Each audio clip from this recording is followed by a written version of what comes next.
परम प्रेममय शिशि ठाकुर, परम आराध्या जगत जननी शिशि वर्मा, परम पूज्यपाद शिशि बड़दा, परम पूजनीय वर्तमान आचार्य शिशि दादा और परम पूजनीय शिशि अविंदा के श्री चरणों में मेरा कोटि कोटि प्रणाम। यहाँ उपस्थित अधर्यो दादा और सभी गुरु भक्तों, माताओं, बहनों, बच्चों को मेरा हार्दिक जय गुरु।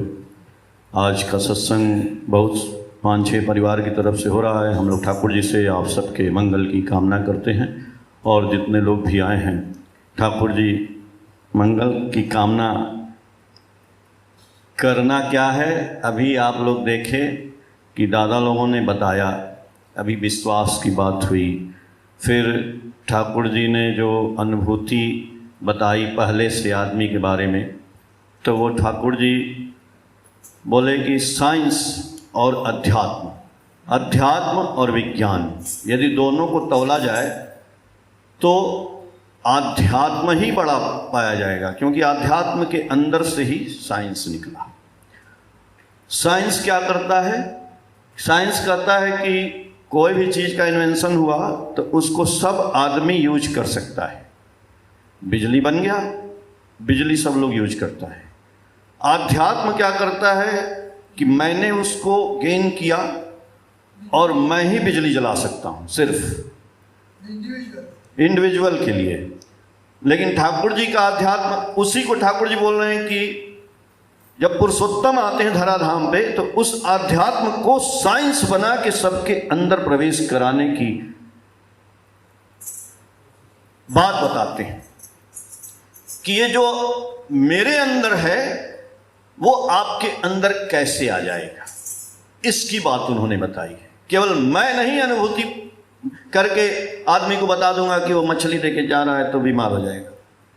ठाकुर जी अपने भक्तों को बोल रहे हैं कि यदि आप हमारे बताए हुए रास्ते पर चलोगे तो आप भी ठाकुरत्व जागृत हो जाएगा और आप भी उसको देख के बताओगे कि आदमी बीमार हो जाएगा। उसके उदाहरण ज्वलंत हमारे आचार्य देव हैं, परम पूज्यपाद आचार्य देव और श्री अविंदा ठाकुर परिवार जितने लोग भी हैं, आज भी उनके अंदर वही चीज कैसे है। मगर ठाकुर जी खाली बताते हैं तो परिवार वाले क्यों बताते हैं? आप भी बता सकते हैं। कल मैंने एक वीडियो डाली थी, आप लोगों ने शायद सुना होगा, 1 मिनट का भी नहीं है। उसमें एक आदमी ठाकुर जी से पूछता है कि ठाकुर जी नाम जपने की क्या आवश्यकता है? ये नाम तो हमारे अंदर ऐसे भी चलता रहता है भगवान का, ये जपने से क्या होता है? तो ठाकुर जी बोले कि नाम जपने से आपके अंदर सब कुछ है। देखिए, एक हम आपको बात बताते हैं, कभी कभी बोलते भी हैं कि एक पत्थर टूट टूट कर कंकड़ हो गया और एक पत्थर टूट टूट कर संकर हो गया। तो एक पत्थर आया और एक लेबर के हाथ में दे दिया गया, उसने उसको तोड़ा, तोड़ करके कंकड़ बना दिया और उसका मकान बन गया, चाहे सड़क बन गया। और वही पत्थर एक मूर्तिकार के पास जाता है, कारीगर के पास, तो उस पत्थर से एक शंकर भगवान की मूर्ति निकालता है, किसी की भी, उसी पत्थर से। तो एक ही पत्थर है, टूट टूट कर कंकड़ बन गया और एक पत्थर टूट टूट कर शंकर बन गया। मैंने जो अनुभव किया इतने दिन तक, ठाकुर जी की दीक्षा लिए हुए करीब 30 साल होने जा रहे हैं, और उन 30 साल में हमको क्या अनुभव हुआ, आप लोग सब लोग इसको पता करिए कि हमने पाया क्या है, क्या पाया। मैं भी सोच रहा था, तो मैंने सोचा कि यार आदमी बेवकूफ है, पागल है। खाली जाके ठाकुर जी के यहाँ या भगवान के यहाँ पूरी दुनिया खाली याचना करती है, मांगती है। और ग्रंथों में भी यही लिखा है, बल बुद्धि विद्या देहु मई हरहु कलेश विकार। ये वो मांग रहा है, मांग रहा है, मांग रहा है। बाप प्रभु ये कर दो, वो कर दो, वो कर दो। काहे मांग रहे हैं भाई? मांग अगर वो दे देंगे तो आपके पास रखने के लिए जगह नहीं है। हम आपके घर में हम कहें कि नहीं, हम आपको हवाई जहाज देंगे, ले लेंगे आप? हम आपको रेलगाड़ी देंगे, ले लेंगे? पहले ही हाथ जोड़ लेंगे कि हम कहाँ रखेंगे महाराज हवाई जहाज, रेलगाड़ी और पानी का जहाज, नहीं, हम यही देंगे।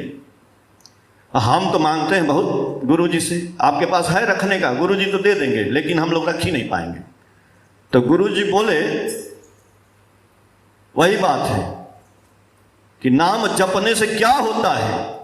बोले भैया जो अनुभूति आ रही थी ना, मछली देख के बोले कि आप मछली खाओगे तो बीमार हो जाओगे, वो अनुभूति आपके अंदर भी है, वो अनुभूति रुक गई है। उसका जो स्रोत है, उसका उद्गम है, उसके ऊपर काई जम गया है, तलछट जम गया है। पढ़िएगा, उसमें कोई भी चीज पढ़िए तो उसको एक के चीज को बार बार पढ़िए ना भाई। उसके ऊपर तलछट जम गया है, काई। तो नाम करने से क्या होता है? ठाकुर जी बोले नाम जब करोगे ना तो काई फट जाएगी, काई हट जाएगी और उसके अंदर से अनुभूति निकलेगा। इसीलिए स्वामी विवेकानंद ने कहा कि education is the manufacture of perfection who is already in man. आपके अंदर बल बुद्धि विद्या सब कुछ समाहित है, कहीं मांगने की जरूरत नहीं है। हमने उसको ढक दिया है, उसका उद्गम स्रोत बंद है। तो गुरुजी के पास आते हैं तो क्या मिला? 30 साल में हमको पता चला कि गुरुजी बोल रहे हैं कि तुम्हारे पास सब कुछ दिया हुआ है, हम कुछ देने वाले नहीं हैं। गुरु करते क्या है? बोले कि वो स्रोत है जहां से पानी आ रहा है, जहां से उद्गम है उसका। तो वहां पे क्या है कि तलछट यानी कि काई जम गई है। अब वो काई जम गई है तो वो चीज निकल नहीं रहा है, न बल निकल रहा है, न बुद्धि, न प्रतिभा, न विद्या, कुछ निकल ही नहीं रहा है, न ज्ञान, न आइडिया। तो उस काई को हटाना है बस। तो काई को हटा देंगे तो सब कुछ तो आपके अंदर ही पड़ा हुआ है। तो काई को हटाने के लिए ठाकुर जी कह रहे हैं कि वो आपको नाम मिला है ना, उस नाम को करिए। उस नाम को जितना आप जाप करेंगे, 1 घंटा 2 घंटा नहीं हो पा रहा है बैठ करके, तो कोई जरूरी नहीं, आप सो जाइए, सो करके हाथ को अपने पीछे ऐसे लगा करके आप सोए सोए नाम करिए। तो कह रहे हैं उस नाम करने से ही वो आपकी काई हट जाएगी, तलछट हट जाएगा, तो उस स्रोत से सब कुछ निकलने लगेगा। सब कुछ आपके अंदर ही है, लेकिन हम लोग मांगने जा रहे हैं। बोले ना मांगने के लिए तो ठाकुर जी बहुत कुछ दे देंगे, वो हम रख ही नहीं पाएंगे। इसलिए गुरु जी से कुछ मांगना नहीं है, हमारे अंदर जो चीज है उसको निकालना है। और उसी निकालने के लिए कैसे निकलेगा? आप लोग दीक्षा लिए हैं और दीक्षा ले करके आप लोग यजन याजन इष्टवृत्ति, ये समझ में नहीं आएगा कि यजन याजन इष्टवृत्ति आसानी से बता देते हैं। गुरु जी का नाम करिए, गुरु जी का ध्यान करिए, उनका गुणगान करिए, उनको दान करिए इष्टवृत्ति, और अपने घर में अच्छी तरह से रहिए, मतलब सदाचार के नियम का पालन करते हुए चलिए। हाथ धो करके खाना खाना, कपड़ा बदल के रहना, जूता बाहर रखना, यही सब तो सदाचार का नियम। अपने बच्चों को भी सिखाइए यही सब। तो जब आप साफ सुथरे रहेंगे तो निरोग रहेंगे, रोग नहीं आएगा।